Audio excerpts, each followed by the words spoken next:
এক সময় শহরের অলিগলিতে প্রতিনিয়ত ভেসে আসতো রিকশার ক্রিং ক্রিং বেলের শব্দ। প্যাডেল চালিত রিকশার চাকায় চলত মানুষের জীবনযাত্রার গতি। বিয়ের শোভাযাত্রা থেকে শুরু করে মানুষের প্রতিদিনের ভরসা ছিল পায়ে চালানো এই রিকশা। অথচ অল্প কয়েক বছরের ব্যবধানে সেই দৃশ্য পাল্টে গেছে। প্রযুক্তির ছোঁয়ায় এখন রাস্তায় দাপিয়ে ছুটছে ব্যাটারি চালিত অটোরিকশা।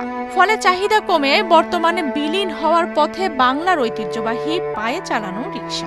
এখন তো এলাকায় কেউ চড়েও না, বড় এখন আমাকে ভরাই নাই, আমাকে এলাকায় চড়ে কেন? ওয়ালটন এখন দেশের সীমানা পেরিয়ে পৌঁছে গিয়েছে 50টিরও বেশি দেশে। ওয়ালটন, ঘরে ঘরে বিশ্বজুড়ে। বগুড়া শহরের 65 বছরের বৃদ্ধ ওমর আলী, তিনি প্যাডেল রিকশা চালাচ্ছেন 1988 সাল থেকে। 3 দশকেরও বেশি সময় ধরে এই রিকশার আয়েই সংসার চালিয়েছেন 2 সন্তান ও স্ত্রী নিয়ে। কিন্তু এখন তার কণ্ঠে হতাশার সুর। বেশিরভাগ সময়ে খালি বসে থাকতে হয়। মানুষ আর উঠতে চায় না তার পায়ে চালানো রিকশায়। ঘাম ঝরালেও কাঙ্ক্ষিত ভাড়াও মেলে না। বয়সের ভারে ক্লান্ত শরীর, তার ওপর যান্ত্রিক বাহনের দাপট।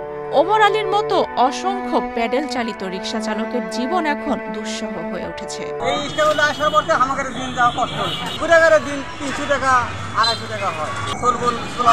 লেখাপড়া শিখেন, এটা কঠিন অবস্থা। এখন নিজেরই দিন জানা সরবরে কোনো দিন লেখাপড়া শিখেন।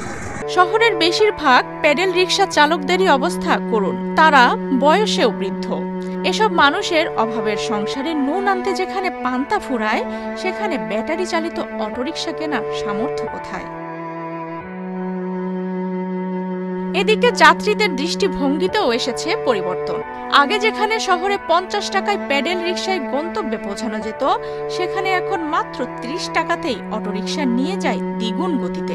যাত্রীরাও তাই আর ধৈর্য ধরে বসতে চান না প্যাডেল রিকশায়। বাতাসের ঝাপটা খেয়ে দ্রুত পৌঁছে যাওয়ায় সময় ও অর্থ দুটো বাঁচানোই এখন তাদের কাছে গুরুত্বপূর্ণ। তাড়াতাড়ি নিয়ে যায় কর্মস্থলে, হ্যাঁ, এটা একটা সুবিধার বিষয়। আর পায়ের রিকশাটা খুব ধীর গতির যায়, এই জন্য ওটাতে আমরা উঠি না। এখানে 2 টাকা সেভ হয় আগের তুলনায়। কিন্তু এখন পায়ের রিকশায় যদিও চড়ি, তারা টাকাটা বেশি নেয়, তাদের কষ্টটা বেশি, এই জন্য আমরা বেসিক্যালি এই রিকশাটায় চড়ি। সময়ের স্রোতে এগিয়ে চলেছে বিশ্ব, কিন্তু সেই অগ্রগতির চাপে পিছিয়ে পড়ছে আমাদের ঐতিহ্যবাহী যানবাহন। প্যাডেল চালিত রিকশা আজ শহর থেকে প্রায় বিলীন। গ্রামেও এর দেখা মেলে হাতে গোনা।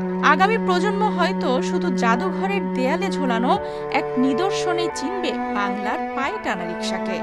আর তখন হয়তো ক্রিং ক্রিং বেলের সেই চেনা শব্দ হয়ে যাবে কেবল অতীতের স্মৃতি। আফসানা রিপা, বাংলাদেশ প্রতিদিন।